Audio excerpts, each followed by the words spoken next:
The Great Hall of the Galaxy Council was the most powerful room in the known universe. It sat at the center of Keth Station, a space station so large that it had its own weather systems inside. The ceiling was so high that clouds sometimes formed near the top. Around the circular floor, thousands of seats rose up in rings, each one filled with a representative from one of the 47 member species of the Council. The noise was constant, a low, rolling hum of different languages, translated in real time by tiny devices worn in the ears or pressed against the skin. It was the kind of place that was meant to make any visitor feel small. Ambassador Yara Osai did not feel small. She felt angry. She stood at the center podium, alone, under the bright white lights. She was a tall woman with short-cropped hair and dark brown skin, and she wore the blue uniform of the Earth Diplomatic Corps. Behind her, on the great curved wall, the blue and green image of Earth rotated slowly. It was the only home she had ever known, and today, the Council was going to decide what to do with it. She had been speaking for 20 minutes. She had prepared for 6 months. She talked about Earth's history, not the wars or the failures, but the progress. She talked about how humanity had cleaned its oceans after nearly destroying them. She talked about the schools built in deserts, the hospitals floated into flood zones, the forests replanted by hand across 3 continents. She talked about the 12 languages spoken in her own family, and how her grandmother had once told her that the most human thing a person could do was try again after losing. She was asking the Council to give Earth a seat at the table, a real seat, a vote, a voice. No one was listening. She could see it in their faces, or the things that served as faces for each species. The Vorath, the tall gray-skinned beings who had called this session, were already leaning back in their chairs. The Arathi, the 6-limbed creatures from the cold moons of the outer systems, were talking quietly among themselves. The Delari, blue, thin, ancient, were watching their own screens. High Speaker Vasran, the Voreth who presided over the Council, raised one long finger. A soft chime rang through the hall. It meant, "The floor is closed." Yara stopped speaking. She looked up at Vasran. "Ambassador Osai," Vasran said, in the flat, machine-translated voice that made all Voreth sound like they were reading from a document. "The Council thanks you for your address. The matter before us today is not Earth's past. It is Earth's present classification." He tapped the panel in front of him. On the great wall behind Yara, her image of Earth was replaced by a long document. At the top, in 12 languages, were the words, "VORATH Accord Classification Order." "Earth is hereby designated Class 0, Vasran continued. "No council seat, no interstellar military rights, no sovereign defense grid beyond your home system's inner boundary. The Pale Armada will arrive within 90 standard cycles to confirm compliance." Yara did not move. She kept her eyes on Vasran. "This is a death sentence," she said. Her voice was calm. Vasran tilted his head, the Vorath gesture for polite disagreement. "It is a classification. Earth remains free to conduct internal governance as it sees fit. You are simply not ready for full membership." "Not ready," she repeated. "The vote was taken this morning," he said. 41 in favor, 6 abstentions, no votes against." No votes against. Not even a single species had raised an objection. 2 large Voreth security officers appeared at the edge of the podium. They did not touch her. They did not need to. The message was clear. She picked up her data tablet, turned, and walked out of the center of the room. The doors of the council chamber opened for her automatically. They closed behind her with a sound like a final word. She stood in the corridor outside, alone. The corridor was white and smooth and perfectly lit. It smelled like recycled air. She pressed her back against the wall and looked up at the ceiling. 90 cycles. That was roughly 3 Earth months. She sent the transmission to Earth before she had even reached her transport ship. She encrypted it at the highest level and marked it urgent, government eyes only. Then she sat down in her seat, put her head in her hands, and let herself feel the weight of what had just happened for exactly 4 minutes. Then she stopped. She had work to do. On Earth, the transmission arrived at the United Nations Emergency Communications Center at 3:47 in the morning, local Geneva time. The duty officer who received it read it twice, then called his supervisor. His supervisor read it once, then called the Secretary General. By 6 in the morning, the heads of every major government on the planet had been woken up. They gathered by secure video link in the emergency chamber. 53 heads of state, prime ministers, presidents, and chancellors. Some were still in their pajamas. Some had already dressed in their full formal uniforms, as if clothes could make this feel less real. The Secretary General, a quiet man from Brazil named Henrique Moura, read the full text of the Vorath Accord aloud.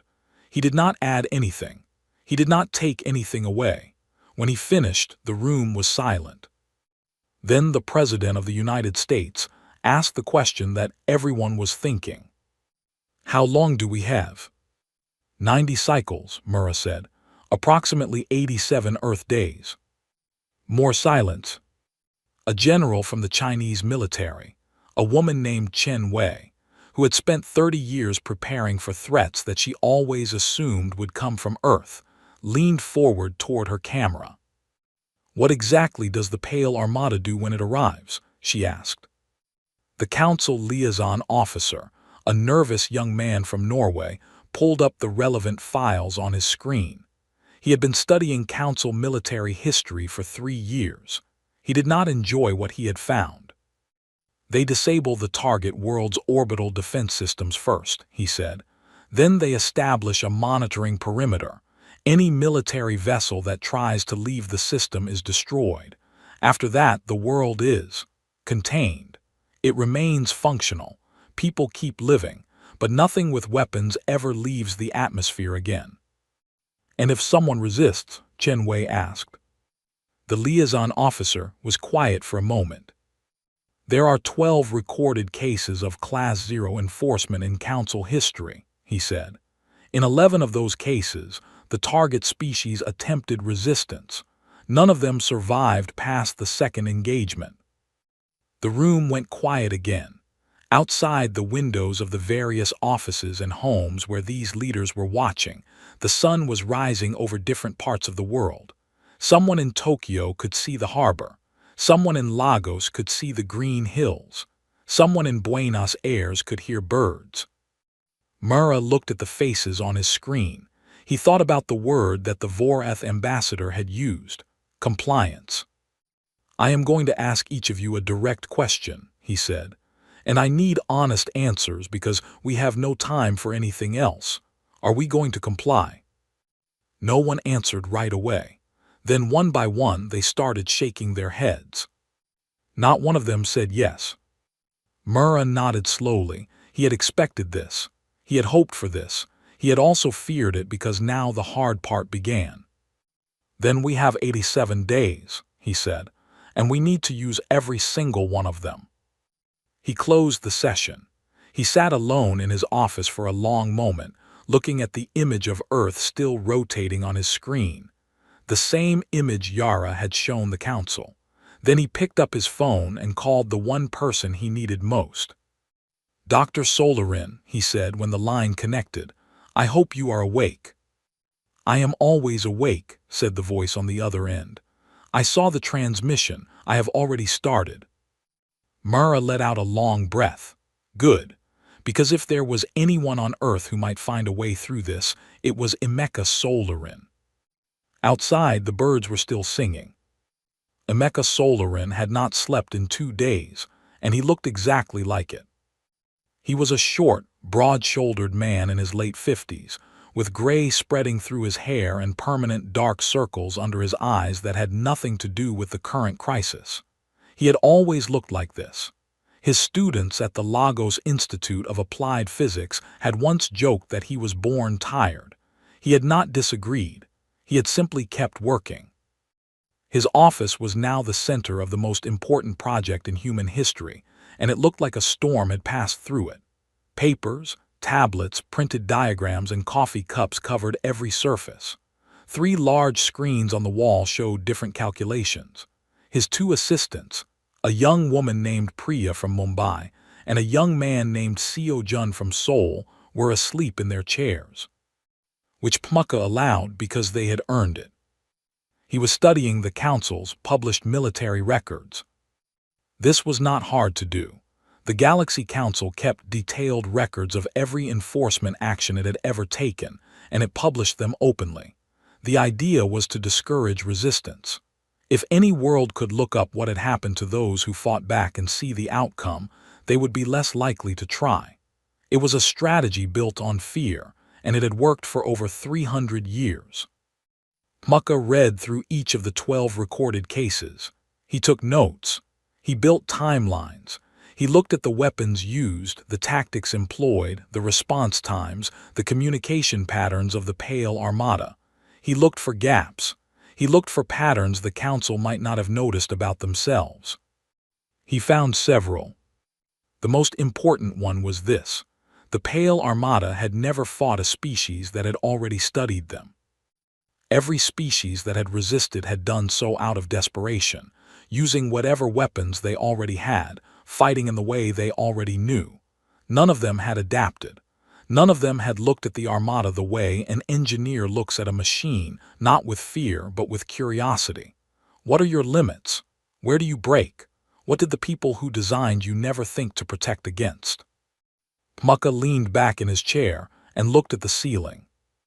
He thought about a phrase he had heard his mother use when he was a child, growing up in the years after the Lagos floods. She had said it whenever things got hard. She had said, "You do not win by being stronger. You win by thinking longer." He picked up his pen and started writing. Meanwhile, in a conference room in Geneva, Secretary General Ma was making the call that he had been preparing for since 6 in the morning.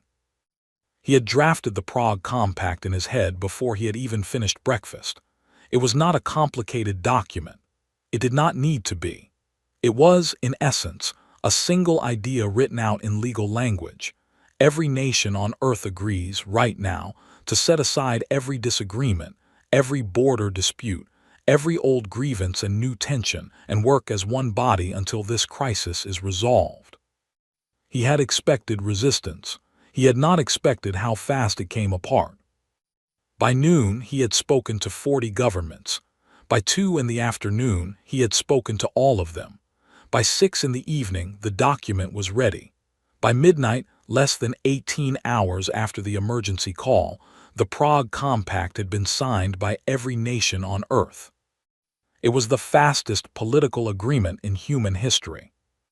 On the news channels, commentators struggled to explain it. Some called it fear. Some called it reason.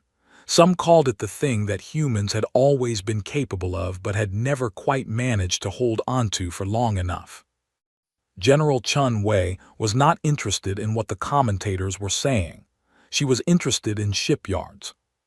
She had spent the afternoon on calls with the heads of every major space construction program on Earth and in the solar system. Luna had 2 large shipyards. Mars had 3. The asteroid belt, spread across dozens of mining operations and deep space platforms, had the pieces of at least 6 more that could be assembled quickly with the right direction. All of them had been building the same things for the past decade: colony transports, cargo haulers, scientific research vessels. Big, slow ships designed to carry people and supplies safely across long distances. "I need you to stop," she told each of them, in the same clear, direct voice she used for all important things. "I need you to start building something else." She did not tell them what exactly, not yet. That was Pmucka's part. He had asked for 72 hours to complete his analysis. She had given him 48. He delivered in 36. The briefing took place in the secure chamber beneath the UN building in Geneva, which had been chosen simply because it was already built and already secured. It was a plain gray room with a long table and too many chairs, and it smelled faintly of old coffee. Pmucka stood at the front with his screen, his notes, and a look on his face that Chun Wei had learned to read. It was the look he wore when he was about to say something that no one else had thought of yet. "The Council believes Earth is helpless," he said, without any introduction or greeting. "They are wrong, but not for the reason you might think." He pulled up his first diagram. Every species the Council has ever enforced against had one thing in common. They were all, at the time of enforcement, roughly where the Council expected them to be. They had the weapons they were supposed to have. They had the ships they were supposed to have. The Council's models were built on those assumptions. He clicked to the next diagram. It showed Earth's industrial output, not military but total: manufacturing, energy, raw material processing. Earth was never supposed to be a military power, so the Council never modeled us as one. But here is what they missed. The infrastructure we built for space colonization over the last 40 years is, with modification, some of the most capable rapid production capacity in this region of the galaxy. We did not build it for war. We built it for survival, but it does not much care what we use it for. The room was very quiet. "I need 6 weeks," he said. "I need every shipyard, every fabrication facility, and every engineer who has ever worked with propulsion or materials. I need the Prague Compact to mean what it says. And I need everyone in this room to stop thinking about what we cannot do and start thinking about what the Council never thought to model." Chun Wei looked at him for a long moment. "What are you going to build?" she asked. He smiled for the first time since this had all started. It was not a happy smile. It was the smile of someone who had already solved a very hard problem and was now simply waiting for the world to catch up. "Something they have never seen before," he said. Outside, the world was already moving. On Luna, the first colony transport was being taken apart. Its engines were being removed. Its hull was being stripped back to the frame. The workers doing it were not sad about it. They had read the compact. They knew what it meant. On Mars, the director of the Olympus Fabrication Complex, a tough, no-nonsense woman named Rana Al-Farsi, had already started reassigning her entire workforce without being asked. She had read Pmucka's preliminary notes, which had been distributed to all senior engineers that morning, and she had understood immediately what was needed. She had called her staff together in the main bay. 300 workers gathered between the half-finished ribs of what had been intended as a deep space science vessel. "We are going to do something that has never been done before," she had told them. "And we are going to do it fast. I do not want to hear that something is impossible. I want to hear how long it takes and what you need. That is all." Nobody asked if they were going to win. Nobody had time for that question. They had work to do. Deep in the outer solar system, past Neptune, past the scattered disk of rocks and ice, the first scouts of the Pale Armada had already entered human territory. They were small ships, fast, quiet, designed to observe and report. Their mission was simple: confirm that Earth was compliant, or not yet alarmed, or in the early stages of the kind of helpless panic that the Council had seen many times before. Their sensors showed the solar system largely quiet. Some increased activity around Luna and Mars, but nothing that their models flagged as significant. A Class 0 world always had some brief surge of activity before compliance. It was normal. The scout commander filed her report. She noted the activity. She rated the threat level as low. She had never been more wrong about anything in her life. The Pale Armada crossed the frost line on a Tuesday. That was what the Earth analysts called it, the frost line, the invisible boundary near Jupiter where the solar system turned cold and dark and the ice moons began. It was not an official border. It was not a legal line, but it was the point at which Fleet Admiral Kuthsaran, commander of the Pale Armada's lead division, expected to find empty space and a quiet, frightened world somewhere in the distance ahead.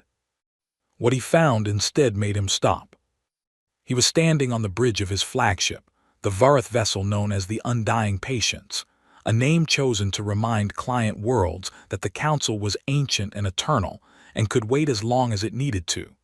The bridge was clean and cold, as all Vareth spaces were. The crew moved in the slow, careful way of people who had done this many times before. This was their 7th enforcement deployment in 12 years. None of the others had been difficult.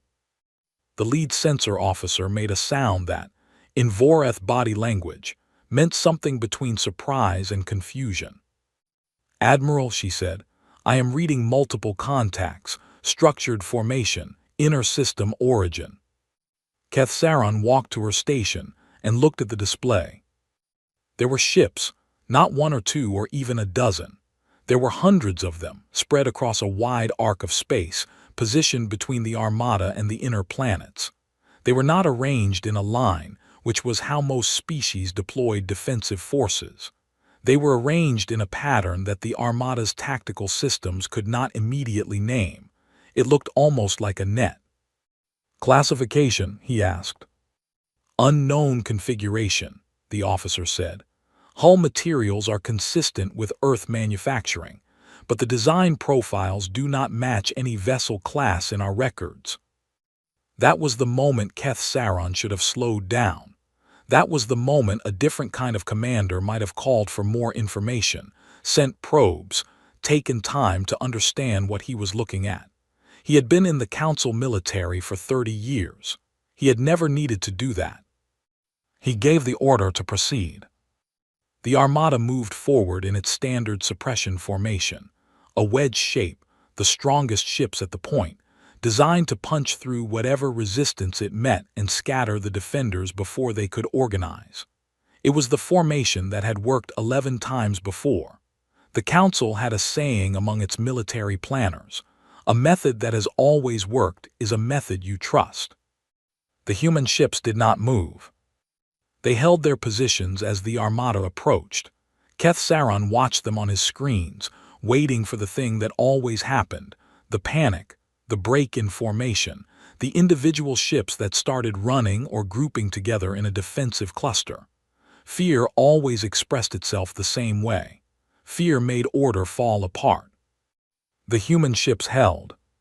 He opened a hailing frequency, standard protocol. "This is Fleet Admiral Kethsaron of the Pale Armada, acting under authority of the Galaxy Council and the Voreth Accord. You are ordered to stand down and allow enforcement passage. Any resistance will be treated as a hostile act. You have one standard unit of time to comply." There was a pause. Then a single human voice came back. It was a woman's voice, clear and unhurried. "This is Admiral Daria Volkov, commanding the Earth Expeditionary Defense Force. We have received your order. We decline." Kethsaron blinked. In 22 years of enforcement actions, no one had ever simply said, "We decline." He gave the order to fire. The Armada's lead ships opened up with suppression beams, long, wide-area energy weapons designed to overwhelm shields and disable propulsion. They were not weapons meant to destroy. They were weapons meant to stop. Against every previous opponent they had faced, the first salvo had ended the battle. Ships went dark, lost power, drifted. The crews survived. Compliance followed. The human ships did not go dark. Their shields absorbed the first wave. The analysts on Kethsaron's bridge were already reporting the data. The human vessels had shield technology that was recalibrating in real time, adapting to the frequency of the Armada's weapons. It was not supposed to be possible. The Council had classified Earth as a Class 0 world specifically because its technology was assessed as too primitive for this kind of adaptation. The assessment had been wrong. Admiral Volkov had spent 6 weeks with Emeka Solarin and his team. She had listened to every briefing. She had asked the questions that the engineers sometimes forgot to answer because they assumed everyone already knew. She was not a scientist, but she understood one thing perfectly. You do not fight a stronger enemy the way they expect to be fought. The human fleet split. It did not fall back. It did not cluster together. It split into 7 separate groups, each one moving in a different direction, and then it began to do something that no Vorath tactical model had ever predicted. It disappeared. Not literally.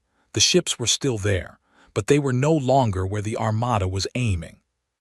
Emeka had studied the Armada's historical targeting systems and found a gap, a brief delay, about 3 seconds, between when the system detected a moving target and when it locked on. 3 seconds was nothing in normal combat. 3 seconds was everything when the human ships were designed around it. They had built a maneuvering doctrine based entirely on that 3-second window.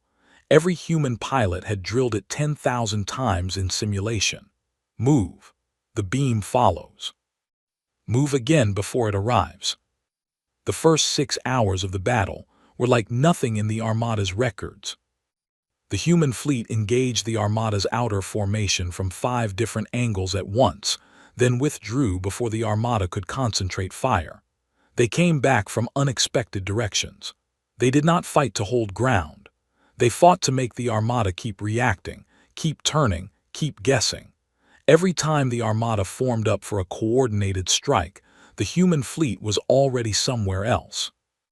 And then the human ships began firing back. The weapons Emeka had designed were not copies of the Armada's own technology. They were built around a different principle entirely. The Armada used energy weapons, clean, precise, and very effective against shields. The human weapons used focused kinetic projectiles accelerated to a fraction of the speed of light. The Armada's shields were designed to absorb and disperse energy. They were not designed for something solid traveling that fast. The first Armada vessel that took a direct hit lost 2 entire decks. The second lost its main drive. By hour 3, the Armada had lost 11 ships in its forward formation.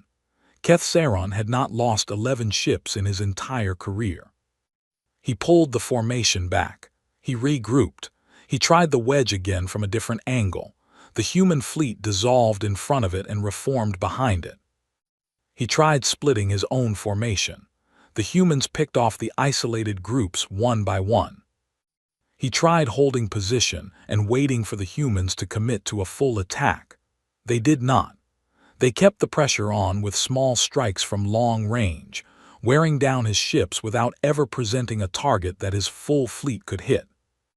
At hour 6, Kethsaron did something he had never done in a deployment. He retreated.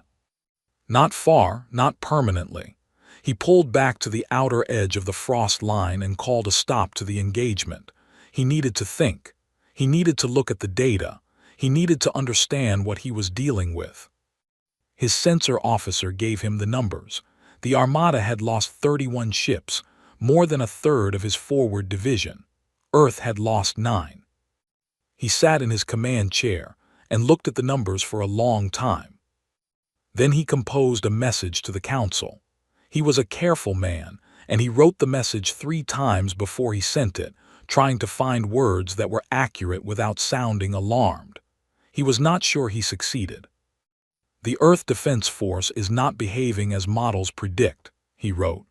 "Their technology exceeds all assessments. Their tactics are unlike any recorded in Council history. I am requesting reinforcement and additional tactical analysis before proceeding." He sent the message, then he looked out at the stars. Somewhere in the inner system behind that net of human ships was Earth, small, blue, unremarkable according to every file he had ever read. He was beginning to think those files had missed something important. In the council chambers, the message from Kethsaron arrived in the middle of a routine session on trade regulations. High Speaker Vosron read it once. He set it aside. He told the council that the situation was being handled and that reinforcements would be dispatched. A younger delegate from the Arathi Collective raised her hand. She had voted against the Vorath Accord. She had been one of the 6 abstentions. "Should we perhaps review the assessment of Earth's capabilities?" she asked. Vosron looked at her with the flat, patient expression he used for questions he considered obvious. "The situation is being handled," he said again. The session continued. The trade regulations were discussed. And in the cold space near Jupiter, The human fleet held its position, waited, and watched. Volkov walked the deck of her flagship slowly after the engagement, stopping to speak with the pilots and crew who had just done the most difficult thing any human force had ever been asked to do. They were tired. Some of them were shaking. A few had not yet fully understood that they had won the first round. She stopped by the viewport at the end of the main corridor and looked out at the stars. Somewhere out there, the Armada was licking its wounds. They would come back, with more ships, more firepower, and perhaps a little more respect. Good, she needed them to start paying attention, because what came next required them to be looking in exactly the right direction, which meant she needed to make sure they were looking the wrong way. The Council sent reinforcements. 2 full wings of the Pale Armada arrived at the Frost Line 12 days after Keth Saron's first engagement. That was fast, by Council standards. Normally, moving that many ships took planning, resupply, coordination across multiple systems. The fact that they had done it in 12 days was a sign of how seriously the Council was now taking the situation, or at least, how seriously certain people within it were. High Speaker Vosron was not among those people. He still referred to Earth in Council sessions as an administrative complication. He still used the word compliance as if it were simply a matter of time. But he had approved the reinforcement request without argument, and that was something. Keth Saron received the new ships with quiet relief. He had spent the 12 days studying. He had reviewed every second of the engagement data. He had run the numbers through every tactical model the Voreth military possessed. The results had not been encouraging. The models were not built for an opponent like this. He sent a report to the Council's Military Intelligence Division, requesting updated assessments of Earth's current capability. The report came back in 3 days. It used the same old data. It had not been updated. He sent a second report. He attached his own engagement data. He highlighted the sections in bold. He received a form letter thanking him for his thoroughness. He stopped sending reports. On Earth, Admiral Volkov received word of the incoming reinforcements from her scout network. A loose web of small, quiet vessels positioned throughout the outer system that the Armada had not found because they were not looking for them. She called a meeting of her senior commanders aboard the flagship. They gathered around a table in the briefing room, 12 men and women from 12 different countries, all wearing the same uniform now, the deep navy blue of the Earth Expeditionary Defense Force, the flag of every nation stitched into the sleeve in a ring, too small to see individually, large enough to know they were all there. She showed them the reinforcement numbers. She watched their faces. Nobody panicked, nobody went pale, a few of them leaned forward. "We knew they would send more," said Commander Arjun Mehta from New Delhi, who commanded the 2nd Fleet Wing. "The question is whether we fight them here or somewhere else." "Somewhere else," Volkov said. She pulled up a star chart. She pointed to 3 systems, not Earth's system, not even close to it. All 3 were deep in Council territory. All 3 hosted large bases used by the Pale Armada to stage enforcement operations. "If we fight them at the Frost Line again, we win another defensive engagement," she said. "And then they send more ships, and we fight again, and they send more ships again. That is a game we eventually lose because they have more ships than we do." She tapped the 3 systems on the chart. "But if we take the fight to them, if we hit what they use to project power into our system, then we are no longer just defending. We are changing the problem." The room was quiet for a moment. Mehta said they would be going into Council space. He was not objecting. He was simply saying it out loud as a fact. "Yes," Volkov said, "we would be." Another pause. "When?" asked Commander Fatima al-Rashid from Cairo, who commanded the 3rd Wing. "Before the reinforcements get here. While they are moving toward us, we move toward them." 3 days later, the Earth Expeditionary Fleet, 80 ships under Volkov's direct command, made its first jump beyond the solar system. The jump drive technology was one of Emeka's gifts. The Council used a standard fold drive that the Armada had used for over a century. Emeka had studied the physics behind it and found that the standard implementation was conservative. The Voreth had settled on a safe, reliable method and never pushed further. Emeka had pushed further. The result was a drive that was 30% faster and, critically, left a different energy signature. The Council's detection systems were calibrated for the standard signature. They did not catch the human fleet leaving. The three bases were not military fortresses. They were logistics stations, places where ships refueled, where crews rested, where supplies were organized before a deployment. They were defended, but not heavily. The Armada had never needed to defend its own territory seriously. Nothing had ever attacked it. The human fleet arrived at the first base and did something unexpected. They did not destroy it. They spent 40 minutes disabling every orbital platform, every docked vessel, every communication array. They were precise and methodical. No life support systems were touched.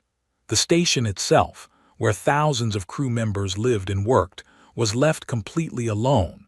Only the weapons and the ships and the communication towers were neutralized. Then Volkov opened a broadcast on all frequencies. "This is Admiral Daria Volkov of Earth. We have disabled your military infrastructure at this location. Your personnel are unharmed. We will leave now.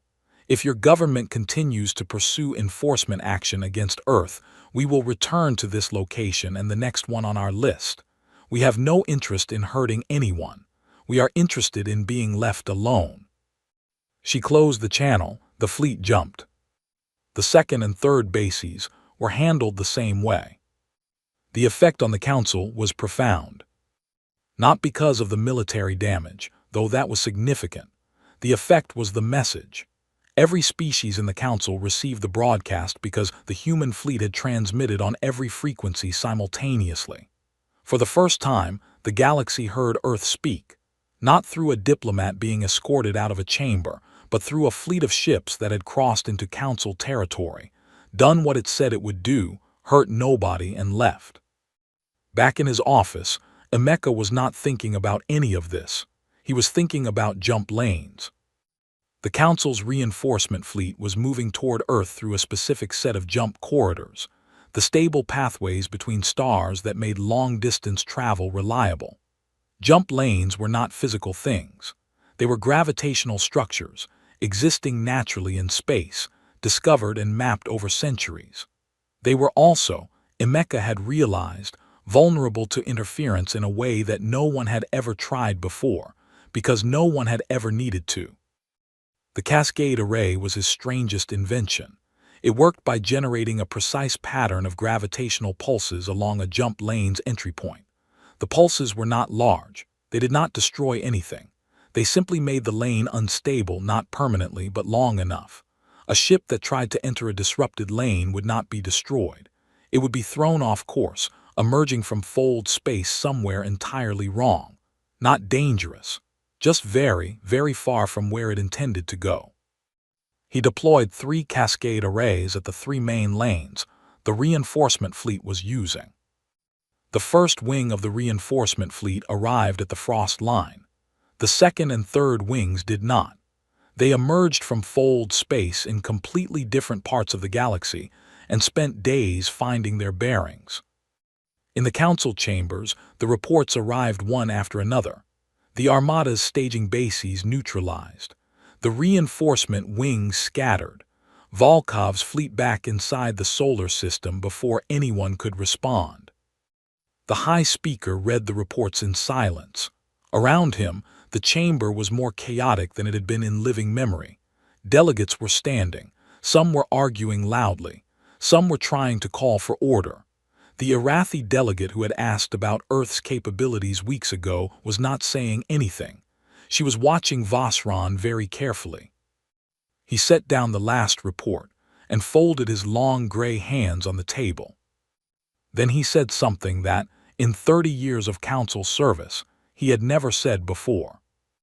"We may have been," he said slowly, choosing each word with great care. Incomplete in our assessment of humanity.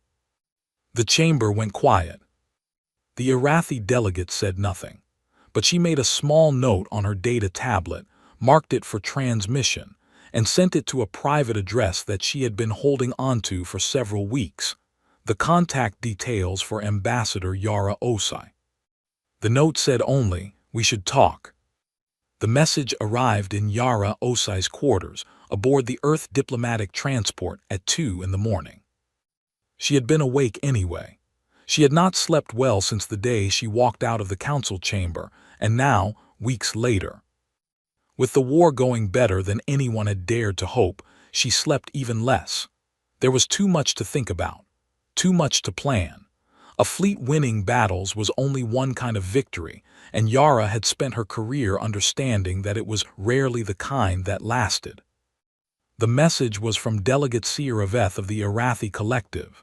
It was short. It said only, "We should talk." Yara read it twice. Then she got up, made herself a cup of tea, and composed a reply. It said, "I am ready when you are." She had been waiting for this. Not from the Arathi specifically, but from someone. The council was a coalition, and coalitions cracked under pressure. The 6 abstentions on the day of the vote had always been her thread to pull. She had simply been waiting for the right moment, for someone on the other side to feel the pressure enough to reach. The moment had come. Over the next 4 days, Yara conducted 11 private conversations. She spoke to the Arathi delegate. She spoke to the representatives of 3 small species who had voted for the accord only because the Voreth had applied quiet pressure behind closed doors. She spoke to a Delari academic who had published a paper 3 years ago arguing that the council's classification system was scientifically flawed. She spoke to a Voreth junior diplomat who, in a moment of unusual candor, told her that many in the Voreth government were frightened, but that their government's pride was making it very difficult to say so in public. "That is useful to know," Yara told him. She did not use any of it against anyone. She did not threaten. She did not bargain. She simply listened and asked careful questions and built up, piece by piece, a picture of what the council was actually thinking beneath the official statements. And what she found was this: nearly everyone wanted this to end. They just did not know how to end it without losing face. She knew how to help with that. In the meantime, Admiral Volkov was making sure the military pressure did not let up. She had not pushed deep into council territory again. The 3 base strikes had made the point she needed to make. Earth could reach them if it chose to. Pressing further would have changed the message from "we want to be left alone" to "we want to take something from you," and that was a message Yara had specifically asked her not to send. Instead, Volkov kept the Pale Armada pinned at the frost line. Any ship that moved toward the inner system was met with the same response: not destruction, not even serious damage in most cases, just steady, patient resistance that cost the Armada more than it gained. The Cascade arrays had been repositioned to block 2 of the main jump lanes into the solar system entirely. The Armada could not reinforce without going the long way around, which added weeks to any deployment. The Council was, for the first time in its history, stuck. High Speaker Vosron finally requested a ceasefire on the 31st day after the first engagement. He made the request privately, through a back channel, to Secretary General Murrah. He phrased it as a pause for diplomatic assessment. Murrah read the message, showed it to Yara, and asked her what she thought. "He is asking for a way out that does not look like asking for a way out," she said. "Can we give him that?"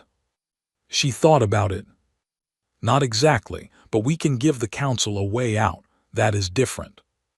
Earth's response to the ceasefire request was simple. It said, "We will cease military operations when the Galaxy Council agrees to meet in full session with all 47 member species present to discuss the Terran Compact. We will bring a document. The Council will read it. After that, we can talk." The Council agreed. It took them 2 days to agree. which Yara knew meant that Vosron had spent 2 days trying to find a way to not agree, and had failed.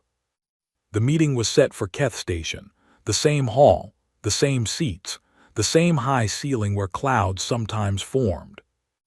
Yara traveled there alone. She had one assistant, a young man named Kofi who had been working for her for 3 years and who carried the document bag and said very little, which she appreciated. She had an honor guard of 12 Earth soldiers in formal dress uniform, which she had requested not for protection, but because she believed symbols mattered in rooms like this one. The hall was full. Every seat was taken. The noise was the same rolling hum of languages being translated in real time. The lights were the same bright white. The great curved wall showed, at the moment she entered, nothing, a blank slate. She walked to the center podium. She did not look at Vosron. She looked at all of them. "My name is Yara Osai," she said. "I was last in this room because you removed me from it. I am back because you asked me to come. I think that tells you most of what you need to know about how things have changed." A ripple of something passed through the hall, not quite laughter, not quite discomfort, something in between. She had Kofi place the document on the podium. It was 200 pages. It was called the Terran Compact. "I am not going to read this to you," she said. "You can read it yourselves, but I am going to tell you what it is in simple terms so that there is no confusion about what Earth is asking for." She looked out at the 47 species gathered in front of her.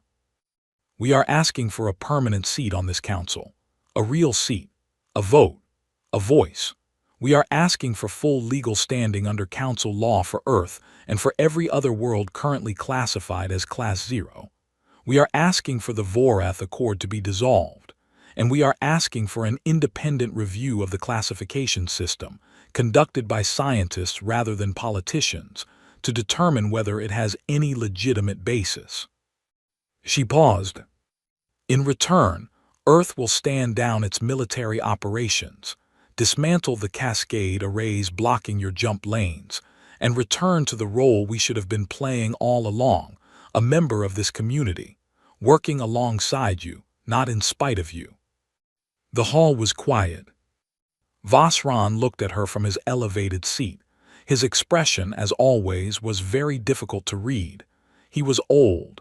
He had been on this council for longer than Yara had been alive. He had seen a great many things. She did not think he had seen this. "This is a significant set of demands," he said. "They are terms," she said, "not demands. There is a difference. Demands are made by people who do not care about the outcome. Terms are proposed by people who want both sides to walk away intact. We want the council intact. We believe it serves a purpose. We simply want to be part of it." Another silence. Then Delegate Sierraveth of the Arathi raised her hand. She spoke in her own language, soft and layered, and the translation took a moment to arrive in Yara's ear. "The Arathi Collective endorses the discussion of the Terran Compact," she said. One voice, but in a room that had been silent, one voice was everything. One by one, other delegates began to speak, not all of them in support. Some asked questions, some raised objections, some wanted changes to specific language in the document. This was expected. This was, in fact, the point. Yara had written the compact to be negotiated. She had made room in it for the council to push back and still feel like they had shaped the outcome. The session lasted 9 hours. At the end, the vote was taken. 38 in favor, 7 abstentions, 2 against, both Vorath conservatives who would have voted against anything that changed the order of things they had spent their lives building. The Terran Compact passed. Earth had a seat. Yara sat in the chair that had been brought to the center podium for her, a temporary seat, until a permanent one could be installed, and she watched the certification being processed on the Great Wall. The planet Earth, small and blue and green, appeared on the screen. Beside it, her name. Beside that, the words, "Permanent Representative." Later, in the corridor outside, a young Arathi delegate approached her. The Arathi were six-limbed, and this one was young enough that her outer limbs were still a pale gold rather than the deep copper of an adult. She had large eyes and a careful way of moving. Ambassador Osai, the young delegate said in careful, accented translation, "May I ask you a question?" "Of course," Yara said. The delegate was quiet for a moment, as if choosing her words carefully. "How did you know you could win?" she asked. "Not the military part, though the rest, this part. How did you know it would end here and not somewhere worse?" Yara considered the question for a long moment. She thought about Secretary General Mura, up before dawn, calling 50 governments one by one. She thought about Emeka Solarin, who had not slept in 2 days before this all started and who had solved problems that the galaxy did not even know existed. She thought about Rania Al-Farsi in the Martian shipyard, telling 300 workers, "I do not want to hear that something is impossible." She thought about Volkov, standing at the viewport after the first battle, watching the stars and planning the next move. She thought about her grandmother, who had told her that the most human thing a person could do was try again after losing. "We did not know," she said. "We never needed certainty to fight. We only needed to believe it was worth trying." The young delegate stood very still for a moment. Then she made a gesture with her inner limbs that, in Arathi culture, meant something like, "I will remember that." She walked away down the corridor. Yara stood alone for a moment, in the white light of Keth Station, listening to the hum of dozens of languages moving through the air around her. Then she went back inside. There was work to do.